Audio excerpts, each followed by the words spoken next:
네, 앞서 보신 대로 잼버리에 참가했던 대원들 이제 태풍을 피해서 야영지에서 철수하고 있습니다. 애초 조직위원회는 수도권으로 대피한다고 밝혔는데 충청권 등 수도권 이외 지역으로도 이동하는 것으로 확인됐습니다.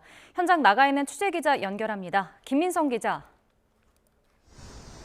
새만금 잼버리 전망대에 나와 있습니다. 네, 조금 전에 브리핑이 있었죠. 그 내용부터 좀 전해주시겠습니까?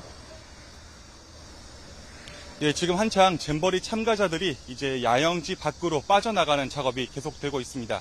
네, 경찰 인도를 받아서 버스들이 야영지 안으로 들어가고 그래서 준비가 된 텐트부터 서서히 하나씩 빠져나가는 그런 방식입니다. 네, 이제 짐들은 어느 정도 다들 챙긴 것 같고요. 이제 준비가 완료된 대표단들은 몽골 텐트 아래에서 옹기종기 모여서 지금 햇빛을 피하고 있습니다. 네, 무수히 많던 형광 텐트들 이제 사라져가고 있고 야영지가 서서히 다시 빈 공터로 바뀌어가고 있는 모습입니다. 그리고 조금 전 브리핑이 있었는데요. 오늘 브리핑의 핵심은 잼버리 참가자 숙소와 이송 방법이었습니다. 대원들 철수는 오전 9시부터 대만 참가자들 버스로 시작됐습니다. 경찰 인도로 수경지 안에 들어간 버스에 정리가 끝난 캠프 순서대로 올라타는 그런 방식이고요. 근데 오늘 156개국 참가자 약 3만 7천 명이 버스 1000여 대에 나눠 타고 야영지를 떠납니다. 6시간 이상 긴 시간이 걸릴 것으로 보입니다. 이번 대규모 작전을 위해 전북경찰청은 기동대 20개 부대와 교통경찰 500여 명 등 약 1,800명을 투입했습니다. 동원된 춘철차만 270대, 경찰 헬기도 4대 투입돼 상공에서 이송을 지휘하고 있습니다. 전북경찰청장과 경찰청 경비국장이 직접 현장에서 지휘를 맡았고 전북 지역 전체 교통경찰에 대해 가포 비상이 내려졌습니다.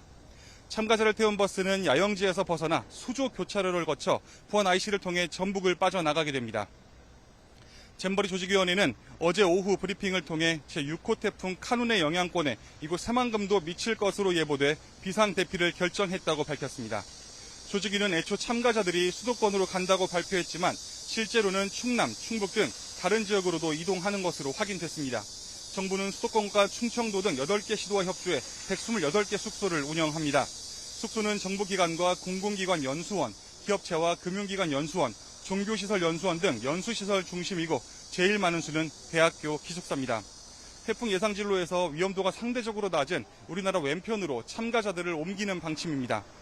참가자를 받은 지자체들은 숙소와 화장실 상태를 점검하고 의료 대책을 마련하고 있습니다. 경찰은 숙소를 순찰하고 식약처는 참가자에게 제공될 식사 질과 양, 위생 상태를 확인하기로 했습니다. 폭우로 시작한 새만금 잼버리는 폭염에 시달리다 결국 태풍으로 야영지를 떠나며 진한 아쉬움을 남기게 됐습니다. 지금까지 새만금 잼버리 전망대에서 YTN 김민성입니다.